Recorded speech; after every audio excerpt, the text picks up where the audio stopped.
त्यो हिक्मत छ सच्चाइ केन्द्रसँग। ओहो, नेपाल झिकाइदिएपछि त झन् सच्चाइ केन्द्रको एक एक कुरा झन् खुल्छ, झन् प्रष्ट हुन्छ।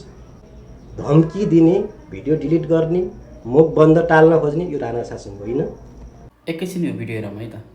यो के हो? यो राणा शासन त होइन नि। हिजो राणा शासनमा चाहिँ बोल्नेको विरोध गर्नेको चाहिँ मुख बन्द गरिन्थ्यो। त्यस्तै प्रवृत्ति के हो? सच्चाइ परिवारभित्र राणा शासन त चलेको छैन होला नि। यस्तो भयो, यो अहिले यसलाई सुधार्नुपर्छ, यो भएन, यो धेरै मान्छेहरूमा गुनासो आयो भनेर एउटा सच्चाइभित्रको परिवारको सदस्यले एउटा आवाज उठाउने हिम्मत गर्दाखेरि धेरै मान्छेहरू, धेरै जनहरू, धेरै लिडर अगुवाहरू, शाखाका अगुवाहरू, शाखाका लिडरहरू त खुसी नै हुनुहुन्छ, किनकि उहाँहरू त वास्तै पीडित हुनुहुन्छ। तर केही अगुवाहरूले चाहिँ यसरी बोल्नै मिल्दैन भनेर भिडियो डिलिट गर्न लगाउनु हुँदा त अहिले त यहाँ केसम्म धम्की आउन थाल्यो भने अब नेपाल बोलाइन्छ अरे। होइन, के अपराध भयो? हामीले के अपराध गर्यौँ? नेपाल एउटा विकृति, विसङ्गति, ल यसको आय स्रोत कहाँ गयो, यत्रो रकम जम्मा भइसकेको छ, हरेक शाखाबाट पोका केन्द्रमा गइरहेछ, शाखाहरू सुकिरहेका छन्, शाखाका अगुवाहरू एकदम पीडित हुनुहुन्छ, लिडरहरू पीडित हुनुहुन्छ, अनि गोटोहरू रित्याएर महल मात्र सजाएर त भएन नि। यो कुरा किन अगुवाहरूले बुझ्न नसक्नु भएको? समान तरिकाले विकास भएको पो राम्रो हो त।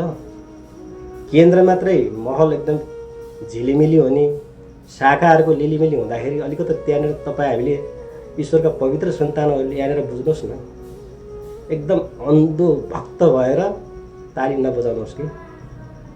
ईश्वरले त भएको सबै ढुकुटीभरि, सबै दानभरि अगुवालाई दिनुहोस् भनेर त कहीँ कुनै उसको शास्त्रमा त भनेको छैन होला नि।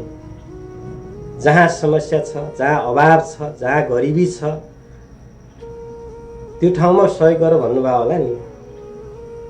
एकदम हुनेलाई हुने, नहुनेलाई तल थिचेको गर्ने भनेर त ईश्वरको सिद्धान्त छैन होला। यो कुरा तपाईँ हामी सबै ईश्वरका सन्तानहरूले बुझ्न जरुरी छ। अगुवाको मन दुख्ला, अगुवा रिसाउला भनेर होइन, सबैको हितमा छ कि छैन भन्ने कुरा तपाईँ हामीले मनन गर्नु आवश्यक छ। यति भन्दै गर्दा हामीलाई ईश्वरको विरोध भयो, निन्दा भयो। यति भन्दै गर्दा सबैको भलाइका लागि बोल्दाखेरि ईश्वरले पनि हेर्नु होला नि, सही के हो गलत के हो त ईश्वरले पनि छुट्याउन सक्नु होला नि। धेरै शाखाहरू अहिले पीडित हुनुहुन्छ, उहाँहरूलाई भाडा तिर्ने हम्मे छ। सबै भएको दान, सबै कोटा के केन्द्रको भवन भाडा समेत शाखाहरूमा उठाएर पठाइँदाखेरि ती शाखाहरू चलाउन कति हम्मे भएको होला। कोही ठाउँमा थोरै जनहरू छन्, कोही हुने होलान्, कोही नहुने होलान्, त्यहाँको अगुवालाई ती शाखा चलाउन कति गाह्रो होला। बुझ्नुहोस् त एकचोटि, जसले शाखा चलाइरहनु भएको छ त्यो समस्या भोगिरहनु भएको छ कि हो। यस्ता समस्या हुँदा पनि हामी किन कुरा राख्न सक्दैनौँ? आफू अभिभावकसँग किन कुरा राख्न सकिँदैन भन्ने बारेमा हाम्रो गीता बाबुले गरेको एउटा अगुवासँग गएको एउटा प्रश्न हो। त्यही प्रश्नलाई लिएर अहिले धम्की, त्यो धम्कीको कुनै अर्थ छैन। बुझ्नुभयो नि? कस्ता भ्रष्टाचारी देशद्रोहीलाई त नेपाल सरकारले देश भेट्याउन सकेको छैन भने हामीले एउटा विकृति, कुनै संस्थामा भएका अनियमितताको बारेमा प्रश्न उठाउँदा हामीलाई देश झिकाउन सक्छ?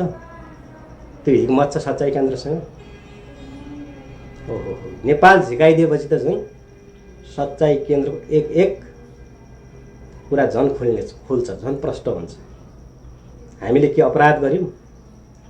सम्पूर्ण शाखाको पक्षमा बोल्दा, शाखाका अगुवाहरूको पक्षमा बोल्दा, जनहरूको पक्षमा बोल्दा, एउटा सच्चाइ केन्द्रको बारेमा बोल्दा हामीले कोही एउटा व्यक्तिलाई जय जयकार गरिराख्नु पर्ने त होइन नि। ईश्वरको सन्तान हामी त ईश्वरको पो डर छ। मनुष्य त अगुवा भए पनि जो भए पनि त्यो त परिवर्तन हुनसक्छ, उसको नियतमा केही परिवर्तन आउन सक्छ। हामीले मनुष्यलाई ईश्वर मान्ने होइन। सच्चा ईश्वर त गरिबको झुपडीमा पनि हुनुहुन्छ, धनीको महलमा पनि हुनुहुन्छ। ईश्वरको दृष्टिमा त सबै समान हो।